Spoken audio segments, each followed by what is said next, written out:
O governo de São Paulo anunciou hoje a redução do ICMS para a gasolina. O preço do combustível deve ficar abaixo de R$ 6,50 em média.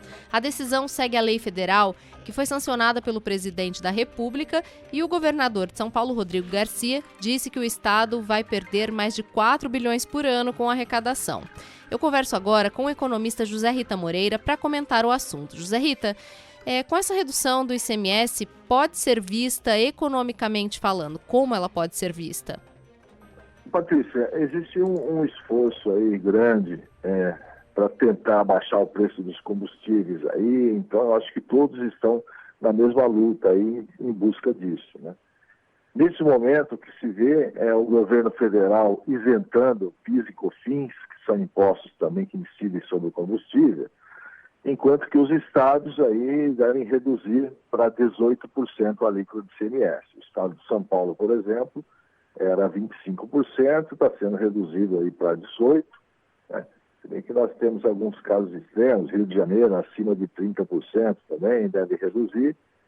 Então, esse é o impacto efetivamente de tributos em cima dos combustíveis, insisto, na tentativa de buscar um valor mais justo aí para os consumidores, né, Patrícia? E como é que deve ficar esses preços para o consumidor? Realmente deve ter uma redução significativa? Olha, esse é um dos esforços que está sendo feito aí por todas as entidades para poder tentar abaixar, né? Mas o núcleo do problema ainda é, infelizmente, Petrobras, que tem um monopólio aí de poder estabelecer preços. E a gente vê também que existe uma luta aí com os acionistas, aí com a diretoria da Petrobras, para que se mude essa política aí e não fique insustentável, né? Nós sabemos que hoje a maior parte do transporte é feito por rodovias e todo o impacto no diesel, principalmente, acaba caindo direto no preço dos alimentos, o que é muito ruim para todos, inclusive contribui para a inflação, né? Então eu entendo que o que pode ser feito até então, uma das medidas é essa, eu acho positivo, eu acho que deve cair sim, fala-se em talvez 50 centavos no preço da gasolina, talvez um pouco mais no diesel, mas nós temos que esperar a efetivação disso para ter uma certeza, né?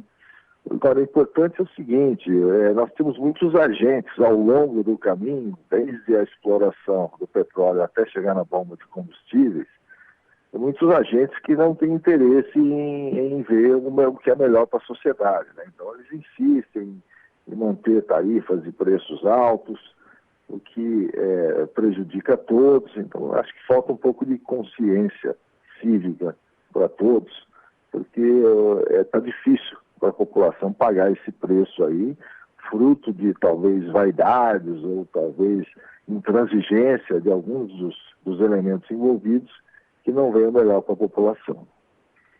O governo do estado anunciou durante a coletiva que eles devem perder cerca de 4 bilhões de reais por ano com arrecadação. A perda desse valor, ela pode acabar refletindo em investimentos em outras áreas que são importantes para a população, como, por exemplo, a saúde e a educação? Patrícia, o discurso ele vai nessa linha. Eu acho que os governadores aí estão tentando buscar escudos para se defender, talvez, dessa redução.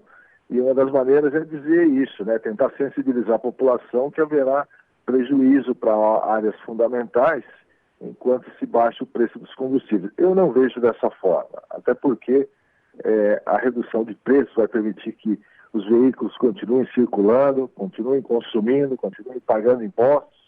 Então o volume deve ser vendido ainda maior do que era vendido com o preço maior, então existe um fator de compensação nesse sentido. E outra coisa, não havendo bloqueio, por exemplo, nem interrupção dos transportes, a economia volta a girar com força. A economia girando, tem geração de emprego, tem geração de renda, tem geração de impostos.